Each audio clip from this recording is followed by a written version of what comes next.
The day started with that fake, sugary cheer my husband's family always put on when they wanted to make themselves look generous. There were flowers for the table, a glossy cake in the center, and a stack of gifts waiting by the fireplace. My son-in-law's mother, Diane, sat in the armchair like a queen, her smile smug, as if she already knew she'd be leaving with something grand. When they called her forward, my daughter's husband's hands held a velvet box.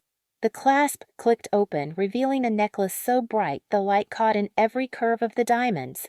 15,000, my daughter said proudly, kissing Diane on the cheek. Only the best for the woman who raised my wonderful husband. Please subscribe to our channel and tell us in comments from where are you watching this video? The room applauded. My heart pounded. Not from jealousy, but from the stinging clarity that I was about to be humiliated. When it was my turn, my daughter handed me a small gift bag with tissue paper poking out like it was trying too hard. Inside were socks, thin, gray socks with holes. One toe, one heel, frayed to nothing. "We thought it was funny," she laughed. "You've been needing new ones." They laughed too. My daughter, her husband, his parents, my own son watching silently from the corner. It wasn't the socks that hurt. It was the message. The announcement to everyone present that I wasn't worth more than something tossed in a bargain bin. I didn't speak. I folded the socks back into the bag and set them on the table. Diane slipped on the necklace, twisting it toward the light like she'd just been crowned. "Perfect fit," she purred. My husband leaned close and muttered under his breath, "Try to smile. Don't make this about you." That was the moment I knew. The socks could stay. They'd serve as my reminder, my marker of where I stood in their eyes.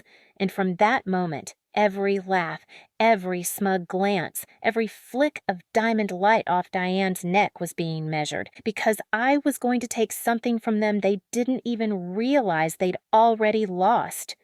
Not just their comfort, not just their pride, everything. I stayed quiet through the rest of the afternoon, letting them believe their little performance had gone exactly as planned.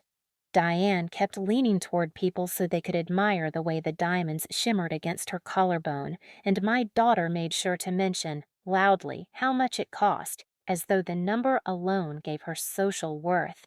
Every mention was like a needle, but I kept my face still. When dessert came, I excused myself to check on the coffee, slipping into the hallway where their coats were piled on the rack. I stood there for a moment, my fingers brushing over the sleeves, not touching anything yet, just thinking. It wasn't about the necklace. It wasn't even about the socks. It was about how easy it had been for them to strip me of dignity in front of my own family, how confident they were that I'd swallow it like always. For the next week, I played the role they expected, quiet, compliant, a little withdrawn. My husband assumed I was sulking. My daughter assumed I'd gotten over it.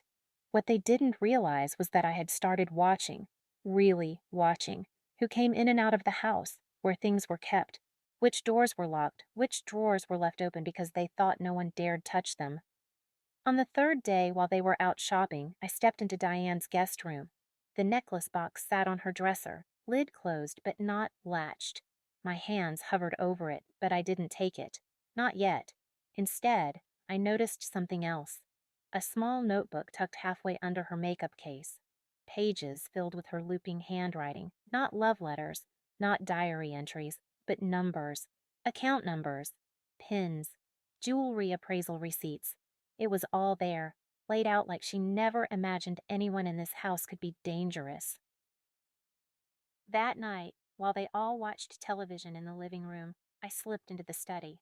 My husband's family kept important things there, locked in a cabinet that rattled when you shook it. The key was in a desk drawer under a stack of old tax files I knew because I'd watched him retrieve it a dozen times, thinking I wasn't paying attention.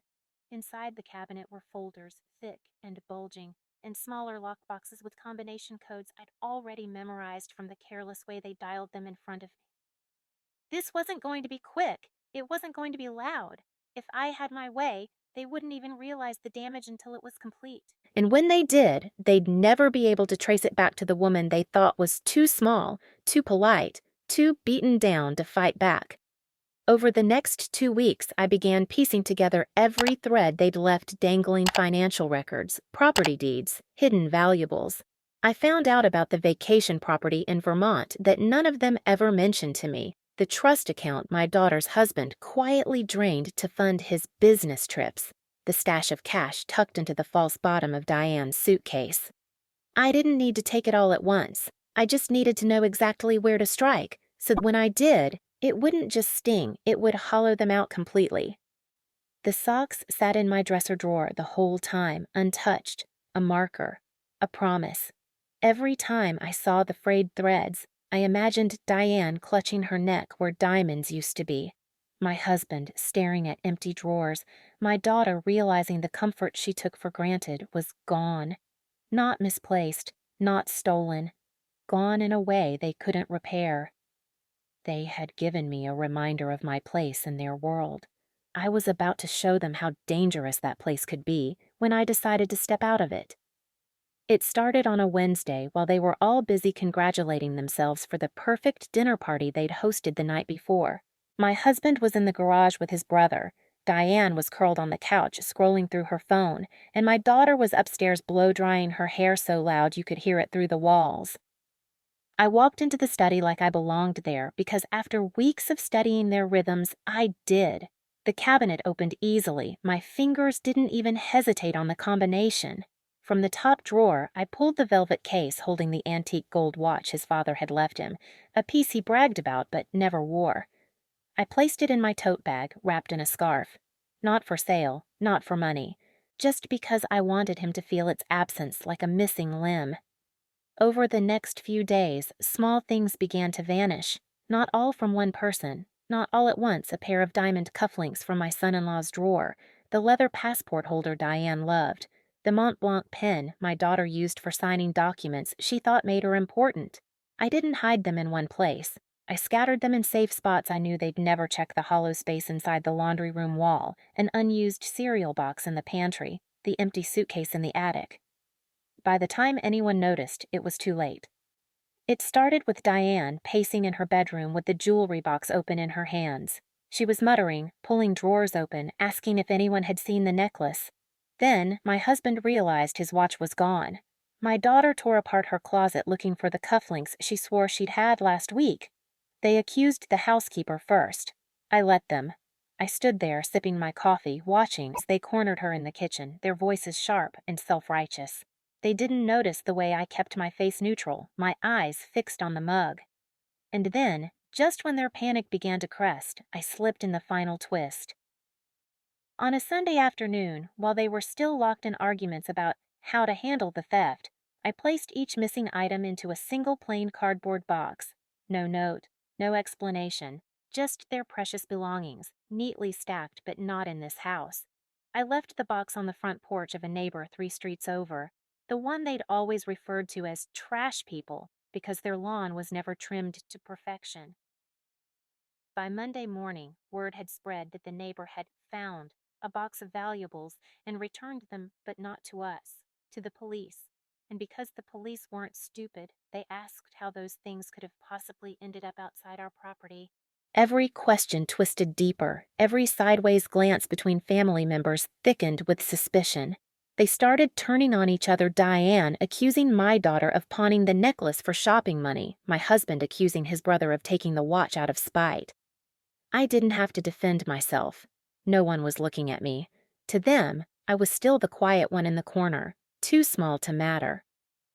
That night, I took the socks from my drawer and dropped them into the fireplace. I watched the fabric curl and blacken, the smell sharp and satisfying. I didn't need to keep them anymore. The real burn had already taken root in this house, and it wasn't going out anytime soon. By the end of the week, they weren't speaking to one another. The necklace was locked away in a police evidence room, the watch gone to an independent appraisal that would never happen, and the housekeeper had quit without warning. And me? I walked through the silence like it was a palace built just for me. No more insults, no more laughter at my expense. They'd wanted to remind me of my place. I had.